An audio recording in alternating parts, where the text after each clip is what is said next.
বহু প্ল্যান করে বহু প্ল্যান ক্যান্সেল করে ফাইনালি 25শে ডিসেম্বর সকাল সকাল আমি আর শর্মিষ্ঠা রওনা দিয়েই দিলাম। আজ প্রায় বহুদিন পর আবার এরকম একটা লং জার্নি হতে চলেছে। তাহলে চলো গল্পটাকে একদম শুরু থেকেই শুরু করা যাক। আমরা বাড়ি থেকে কটায় বেরোলাম, ফার্স্টে কোনখানে গেলাম, কি কি দেখলাম, তারপরে কোথায় গেছি, তোমাদের সঙ্গে সবটা শেয়ার করে নেবো। খালি তোমরা ভিডিওটাতে প্রথম থেকে শেষ অবধি থেকো। ওখান থেকে বার হবে।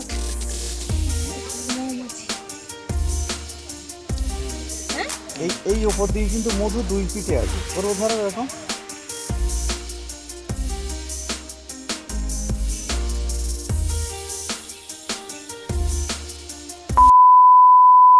হ্যালো এভরিওয়ান, স্পেন্ড উইথ আসের তরফ থেকে ওয়েলকাম জানিয়ে আজকের ভিডিওটা শুরু করতে চলেছি। আবারও একটা নতুন জার্নিতে তোমাদের সঙ্গে দেখা করতে চলে এলাম। আজকের জার্নিটা আমাদের হতে চলেছে টাকি নিয়ে। তো আগের জার্নিটা তো টাকি ছিল, কিন্তু টাকির ওটা অফবিট জায়গা ছিল। আজকে হচ্ছে টাকির মেন কিছু পয়েন্ট তোমাদের সঙ্গে শেয়ার করে নেব। সকাল সকাল ঘুম থেকে উঠে ফ্রেশ হয়ে আমি আর শর্মিষ্ঠা রওনা দিয়ে দিয়েছি। আজকে আমরা টাকি তো ঘুরবই, সঙ্গে এমন একটা জায়গায় যাব যেটা টাকি থেকে বেশ কিছুটা কাছে আর খুব সুন্দর জায়গা, সেটাও তোমাদের সঙ্গে আজকে শেয়ার করে নেব।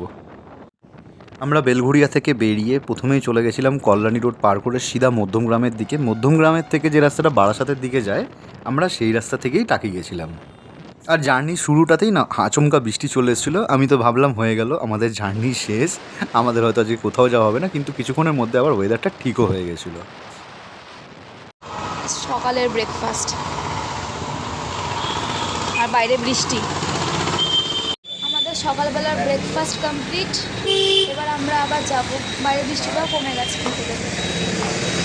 ওয়েদার একটু ঠিক হতেই ফার্স্টেই প্ল্যান করে নিয়েছিলাম যে এখনই ব্রেকফাস্ট করবো, কারণ তাহলে ব্রেকফাস্টের ঝামেলাটা আমাদের মিটে যাবে। তোমরা ব্রেকফাস্ট ডান করে আবার আমরা রওনা দিয়ে দিয়েছি আমাদের গন্তব্যের পথে। আর রাস্তাটা দেখো কেমন অসাধারণ।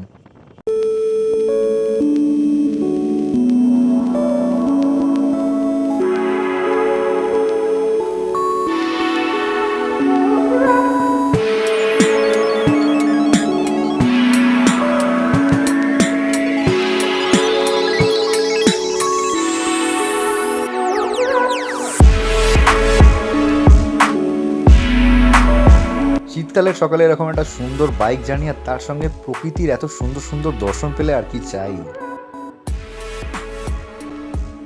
আর আমরা যে রাস্তা দিয়ে গেছিলাম রাস্তাটা দুর্দান্ত ছিল। আর হ্যাঁ, একটু চোখ কান খুলে গাড়ি চালাতে হবে, কারণ তোমার গাড়ির সামনে দুমদাম করে লোকজন চলে আসতে পারে। তো যাই হোক, আমরা এইভাবেই আস্তে আস্তে পৌঁছে গেছিলাম টাকি। তো এবার গিয়ে দেখবো যে টাকিতে বাইক কোথায় রাখা যায় আর বাইক পার্কিংয়ের জন্য কত টাকা করে আমাদের দিতে হয়। আর বাইক পার্কিংয়ের জন্য আমরা এই জায়গাটাকে আজকে বেছে নিয়েছি। ওই যে আমার গাড়ি। টাকি ঘুরতে এসে নৌকা বিহার না করলে হয়? তো চলো আমরাও যাই, আস্তে আস্তে নৌকার দিকে এগোতে থাকি আর দেখি টিকিট ভাড়া কত করে। হ্যাঁ, লাইনে তো অবশ্যই দাঁড়াতে হবে। ফাইনালি আমরা কেটে নিয়েছি বোটের জন্য টিকিট। এবার হচ্ছে আমরা বোটে উঠবো। তো ফাইনালি আমাদের বোটের জার্নি শুরু হয়ে গেছে। আর আমি খুব এক্সাইটেড ছিলাম যে কোথায় কোথায় নিয়ে যাবে বা কতক্ষণের জন্য ঘোরাবে। তো আমাদের 30 মিনিটের জন্যই ঘোরাবে। আর আমাদের 3টে নদী মোহনার পথ আর এছাড়া বাংলাদেশের কিছু বর্ডার দেখাবে। আর মাথা পিছু 100 টাকা করে টিকিট নিল।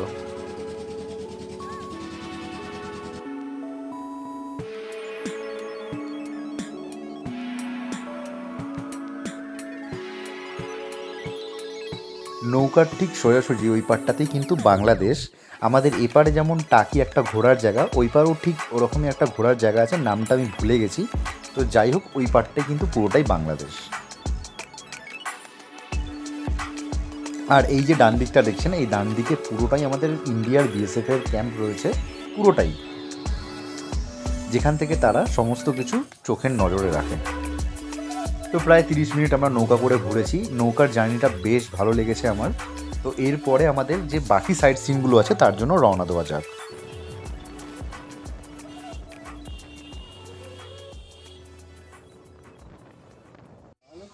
এটা হচ্ছে শঙ্কর রয়চৌধুরীর বাড়ি। হ্যাঁ, যেটা হচ্ছে টাকিরই একটা ট্যুরিস্ট স্পট, সাইট সিনের মধ্যে পড়ে।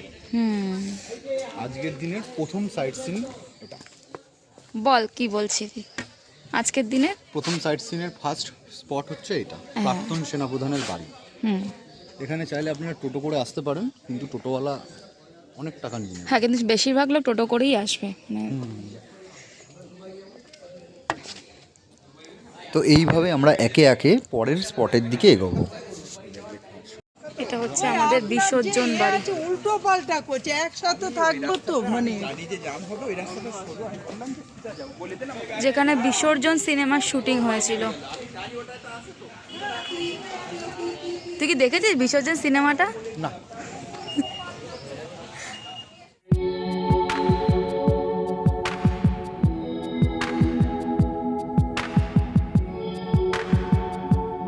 এটা হলো বিসর্জন যে মুভিটা হয়েছিল, সেই বাড়িটা হচ্ছে এই বাড়িটা, আর এটা ঠিক তার পিছনের দিকে স্পট।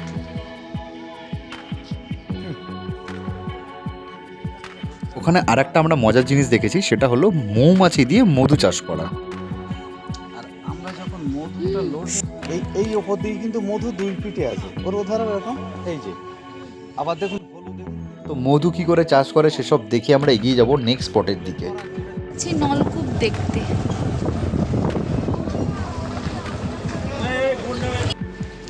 তো আমরা এখন চলে এসেছি হচ্ছে নলকূপ দেখতে, মানে যেটা 100 বছরের পুরনো নলকূপ, আর সেটা হলো এই যে।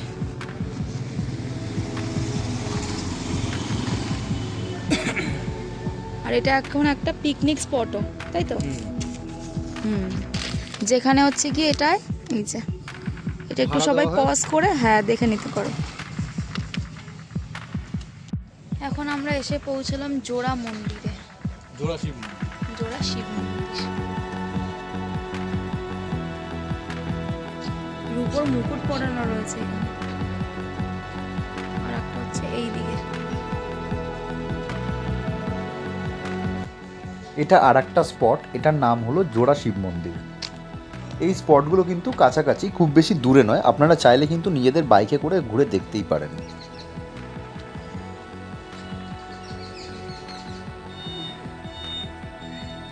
ভেতরটা অন্ধকার বলে না ভালো দেখা যাচ্ছিল না। এই পাশে একটা বড় পুকুর রয়েছে।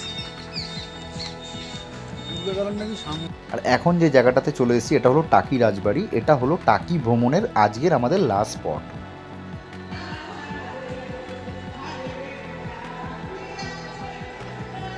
ওখানে পৌঁছেই দেখলাম খুব সুন্দর একটা মেলা বসেছে, আর স্থানীয় কিছু বাসিন্দারা মিলে ওখানে একটা ফাংশনের আয়োজন করেছে।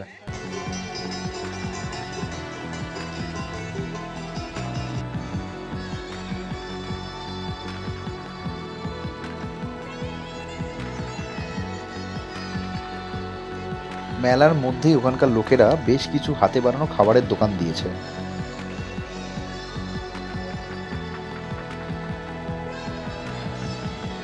এটাই হলো সেই সময়কার রাজবাড়ি, যেটা এখন এই অবস্থায় রয়েছে, এবং ভেতরে একটা খুব সুন্দর দুর্গা মূর্তি রয়েছে। তো টাকির সবকটা সাইড সিন আমরা কমপ্লিট করে ফেললাম। তো এখন হচ্ছে আমাদের টাকি কমপ্লিট হয়ে গেছে। কমপ্লিট হওয়ার পরে এখন আমরা যাচ্ছি আমাদের নেক্সট স্পট না, এটা হচ্ছে নেক্সট ডেস্টিনেশন, তাই তো?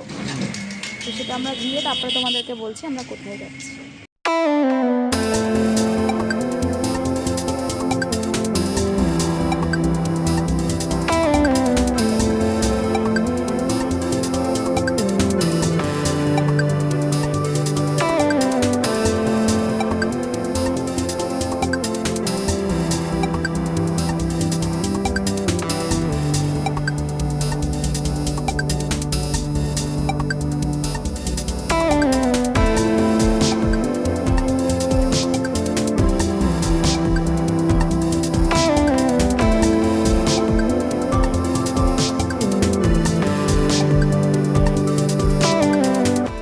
তোমরা কি কেউ গেস করতে পারছো যে এটা কোন জায়গা? আর আগে বলো জায়গাটা কেমন লাগছে, তারপর নয় আমি বলেই দেবো যে এটা কোন জায়গা, এখানে আমরা কিভাবে পৌঁছালাম।